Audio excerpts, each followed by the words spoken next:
Hello, everyone. Welcome back. I'm filming another one on Hallyu. I know you've heard this before in class, but it's our syllabus and you can use it as notes. I'm filming this now, but take a look what's below. Want to see? That is right. That's my corgi. I'm not my corgi. Actually, I do have a corgi, but that is my lab. Bella, say hi. Yeah, I don't know. All right. So I'm filming this. My dog is sitting on my feet. All right, so I hope this works. I'm gonna try to share the screen and get out of here and go to the Hallyu. Right, this works, and I'm gonna get out of here. All righty. Okay, Hallyu from origin to the present.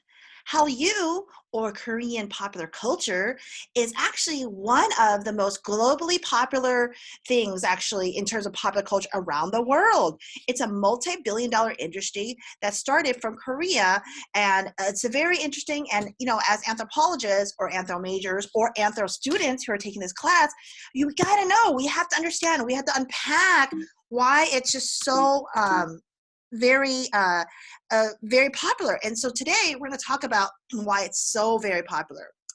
Well, let's talk about the international intercultural relations in Korea pre-media age. Okay, so we have several thousands of years of Korean history. We have the first dynasty, Daegon, and that was in 2333 BC, named Old Joseon.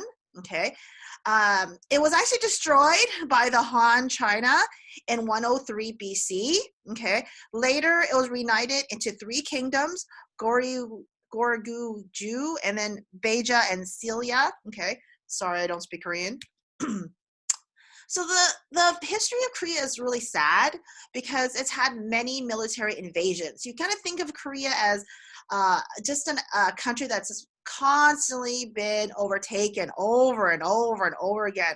Pretty much all its neighbors have been, very much aggressively colonizing them. So it's historically Buddhist, and then it's actually followed by Confucianism, okay? And still now, it's actually predominantly Buddhist and Confucius. But you're probably wondering, but my Korean friends are very Christian. That's a great question.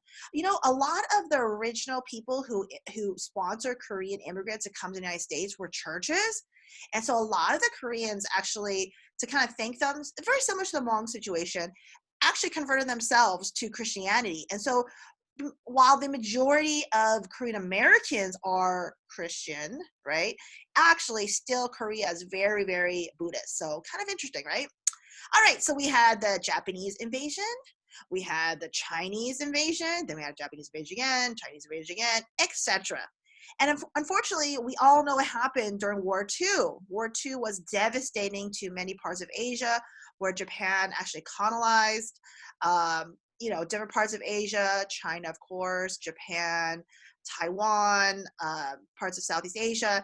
And unfortunately, they actually took 400,000 comfort women. These were girls that were stolen from mostly 90% from Korea, but also other countries, and they were made into sex slaves, right? So a very devastating history of Korean history. This actually will tie in why Koreans are very, very prideful of their language and their food, because they were forced to eat Japanese food during War II, forced to speak Japanese language, okay, and of course wear their clothes. And so that's why they're very, very, very fiercely proud of their language and food, and they don't want to change it for other people because, again, remember, they had this history of being forced. So very important to know, the Korean alphabet is called Hangul, all the circles, if you've ever seen it.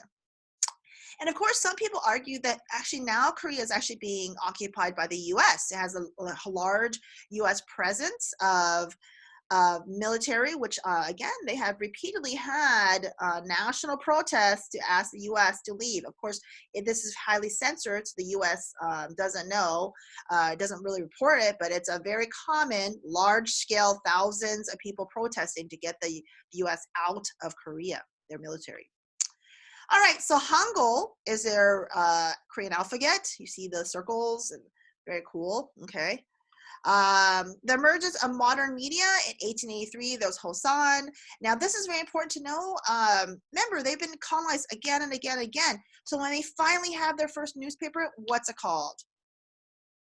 Independence. Okay, so again, very, very important to note. All right, so Hallyu is finally formed, right? This is happening in 1990. So now, history majors, anthropology majors, and students, you can now see that Hallyu is like super important. It's actually coined by the Chinese journalists about Korean popular culture. And Korean dramas are also extremely popular, called Hallyu. Now, the Hallyu describes the massive popularity of Korean everything all over Asia. Of course, BTS is one of the biggest examples of Hallyu. But there's other things. So I'm thinking about Nick and Victor now. Please, if you have Netflix, try Boys Are a Flower. You don't have to like it or dislike it, but you should understand why people like it, why people, I always tell students, watch their dramas, watch their telenovas, eat the food. Because you can find a lot of information about people by eating their food and watching their dramas. So, Nick, Victor, and everyone else, please watch Boys Are Flower. Watch the whole thing, okay? So Boys Are Flowers, and there's many different iterations in different languages. It's an example of K-drama that's popular all over Asia, United States, as well as Mexico, Cuba, Latin America, Africa. K-dramas are in places that we can't even go to, like Cuba and stuff, right? Or Israel, things that, something about Korean culture that has infiltrated these places that we can't even go through. So that's really interesting. So Winter Sonata is also very popular. Everyone loves Winter Sonata. Very sad. The pop culture, Korean popular culture ushers an acceptance of Korean film, music, and it has a specific male gender impact. Yes, gentlemen, a lot of men feel this pressure to dress better, to get their haircuts a certain way, to even wear makeup. Okay, so it really changes kind of the gender norms. So I'm not going to play it, but I would like you at home to play Wonder Girls Nobody. Okay, Wonder Girls is from the last generation. Please play Wonder Girls Nobody. And Girls' Generation, please play those very popular films, or I'm sorry, girl bands. So, of course, we played in class Gangnam Style, most viewed on Earth, but I know Justin Bieber, Despacito pushed it out, okay? So chapter 2, America will dominate the globe in popular culture still. That is true. But Korean popular culture, remember, it came up in 1990s, but in 2004, it really burst into the popular realm, okay? The hero is handsome, rich, and caring, sometimes sad and open ending. Remember that. Korean dramas have a sad and open ending, okay? So it makes you think, and you can actually change the ending according to your own brain, which maybe is very different from Disney, right? The good guy always wins, the bad guy always loses. That's really like lazy thinking, okay? And that might be very, very enticing to the global market. You can make it up, okay? So the last slide is I want to go through why are Korean dramas so powerful, okay? And these are the 4 reasons that I'd probably ask you at a test. You'd probably make the question, these are the 4 reasons why Korean dramas are so globally popular. 1, they're very emotionally powerful.